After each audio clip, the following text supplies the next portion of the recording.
Buenas noches. Con mi disertación pretendo demostrar de qué manera la organización y el análisis lógica de la información sobre una situación, utilizando diferentes formas de representación de la misma, favorecen la construcción del conocimiento científico.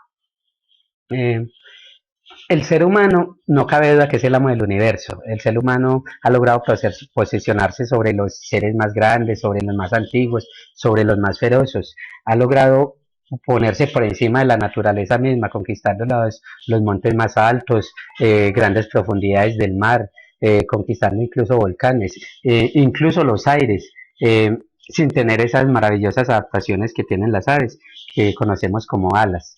Todo esto gracias a inteligencia. Pero, ¿qué es la inteligencia? A través de la historia, numerosos escritores y filósofos han escrito al respecto, eh, pero yo me centraré como en los más relevantes. Uno de ellos es Jean Piaget. Eh, para Piaget, la inteligencia es el resultado de un proceso de adaptaciones que se verifica permanentemente entre el individuo y su ámbito social y cultural. Dicho proceso implica dos procesos inseparables y simultáneos. El primero es la transformación del medio por la acción del sujeto, ya que el individuo interactúa, interviene en su entorno permanentemente y de manera activa. El segundo proceso es la transformación interna del sujeto. Eh, Cada nueva experiencia con el medio o consigo mismo implica una modificación de sus estructuras mentales y comportamentales. Asimilación y acomodación son dos procesos complementarios y permanentes que posibilitan la ampliación del conocimiento y de las estructuras mentales, lo que para Piaget significa la inteligencia. Por su parte, Howard Gardner considera que así como hay muchos tipos de problemas que resolver, también hay muchos tipos de inteligencias.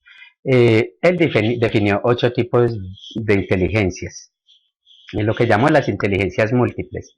Entre eso teníamos la inteligencia lingüístico-verbal, eh, que hace alusión al manejo del lenguaje, la inteligencia matemática, pues que tiene que ver con el desarrollo del pensamiento matemática, la inteligencia espacial, que tiene que ver con ese desarrollo del manejo del espacio como en tercera dimensión.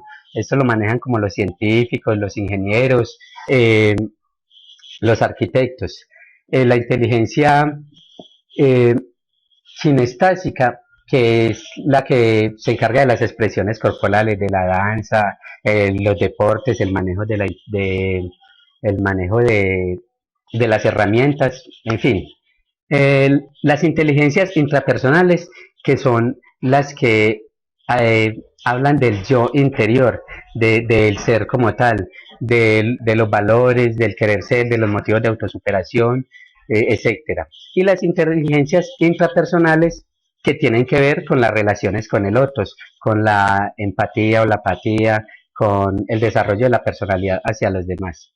Las inteligencias naturalistas, por su parte, pues son las que desarrollan mucho los biólogos, que tienen que ver con el amor por la naturaleza. Y las inteligencias musicales, pues que tienen que ver con la música. Eh, la definición de inteligencia en el diccionario de la Real Academia de la Lengua Española cuenta con varios aspectos. En estas definiciones están implícitas todas las otras teorías, y no es difícil apreciar cómo para cualquier acción o cualquier acto de inteligencia se requiere de un proceso de organización y análisis de la información. Este proceso, considero, es inherente a la inteligencia misma, al ser humano mismo. Por ejemplo, cuando se dice que la inteligencia es la capacidad de entender y comprender, ese entendimiento y esa comprensión necesitan de una organización y de un análisis de ideas y de conceptos, como también de imágenes mentales, de forma que sea significativo para el sujeto. Eh, la definición de la Real Academia de la Lengua también nos dice que la inteligencia es la capacidad de resolver problemas, pero para poder resolver esos problemas, sean cual fueren los problemas, problemas matemáticos o problemas de armar un cubo, problemas de tipo social, de tipo psicológico, primero hay que hacerse una imagen mental, hay que organizar las ideas en la cabeza. Solo cuando se logren organizar esas ideas se puede entonces decir que se puede dar solución al problema, si no, pues no había entendimiento del problema. Supongamos que tengo un montón de objetos regados, de todos los colores, de todas las formas, de todos los tamaños, de todos los sabores, etcétera.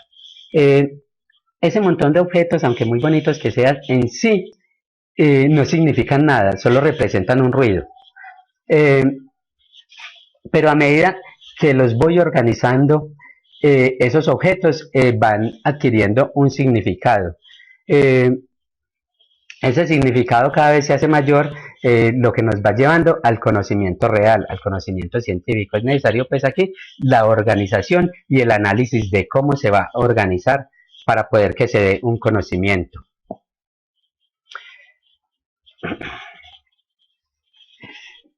El lenguaje es algo inherente al ser humano y exclusivo de este.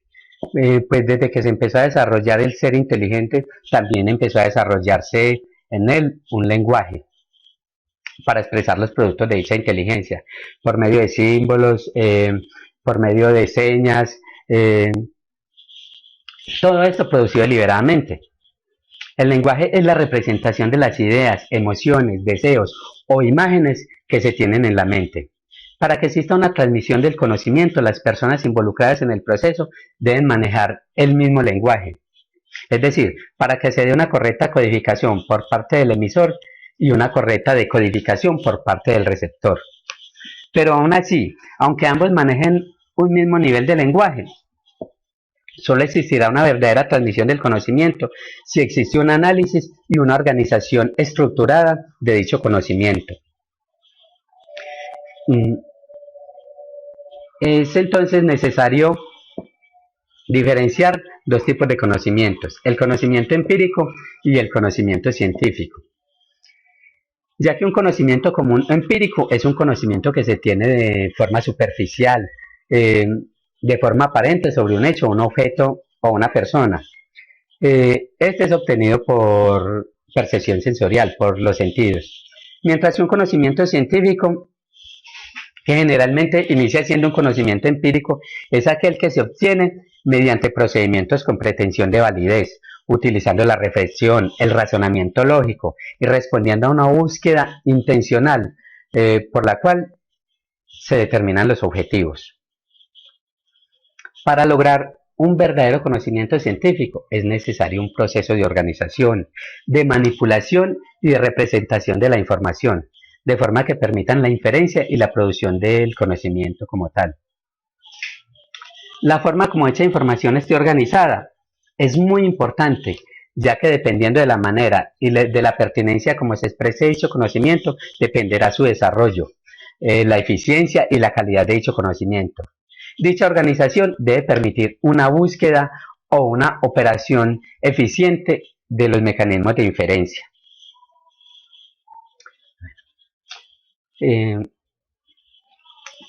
Para transmitir el conocimiento y que éste se haga significativo, de forma que pueda llegar a generar conocimientos científicos, es necesario analizar, comprender y tener una metodología muy clara para representarlos.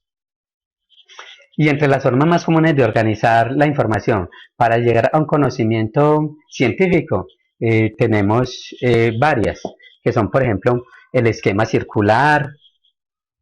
El esquema circular tiene como objetivo distinguir claramente lo importante de lo secundario. Puede elaborarse luego de un subrayado de dichos elementos. La tabla de doble entrada. La tabla de doble entrada, el objetivo de la tabla es de estructurar organizadamente los datos obtenidos, preferiblemente conectada con un subrayado estructural. Yo personalmente utilizo mucho esta tabla trabajando la genética mendeliana. Otro también es el diagrama en B, cuyo objetivo es representar o plantear un problema o hipótesis sobre un contenido de un texto. Tenemos también los mapas de ideas, que son una herramienta que permite relacionar los elementos más importantes de un tema y los niveles de cercanía que hay entre estos. Otro también es la red de datos. La red de datos es una estructura visualmente entregada en forma rápida y eficientemente como una fotografía de orden jerárquico lógicamente. tenemos los esquemas y que un esquema es un esqueleto de un tema estudiado. Puede decirse que es como un borrador. Eh, Presenta en su conjunto en forma gráfica jerárquicamente, por lo que facilita la comprensión y la memorización. Lógicamente, previa a la elaboración del esquema, hay que tener muy claro la lectura del texto y tener como las ideas mentales en la cabeza. Por último, pues el que yo considero más importante y el que trabajo mucho con mis estudiantes es el mapa conceptual. Es el que me ha servido mucho para la aprehensión del conocimiento. Eh, Generalmente, al terminar un tema, siempre los chicos les coloco a desarrollar un mapa conceptual del tema y vamos analizando las ideas y organizándolas. Un mapa conceptual es un recurso esquemático que permite representar relaciones entre conceptos aprendidos, permitiendo presentar el tema como un todo, relacionando ideas principales, inferencias, conceptos, claves, etc. Eh, la diferencia entre el esquema y el mapa conceptual es que en este último no hay un orden jerárquico. Eh, Estas diferentes formas de representación y de organización de la información facilitan el aprendizaje significativo. Pues una vez que se adquieren destrezas en ellas, la aplicación de alguna de ellas es determinante para que el aprendizaje vaya siendo cada vez más significativo. Se pasa del mero hecho de adquirir un conocimiento al cuestionamiento y a la producción de injerencias que permiten la ampliación de dicho conocimiento, acercándonos cada vez más al conocimiento científico.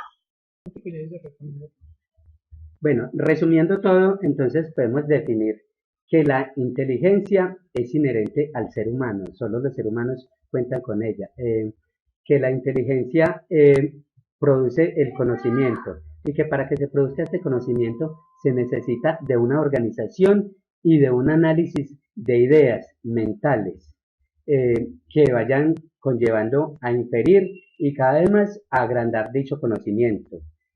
Por otro lado, para poder expresar este dicho conocimiento también se necesita de una organización lógica para que el receptor pueda captar la esencia de ese conocimiento y pueda adquirir y hacer inferencias al respecto.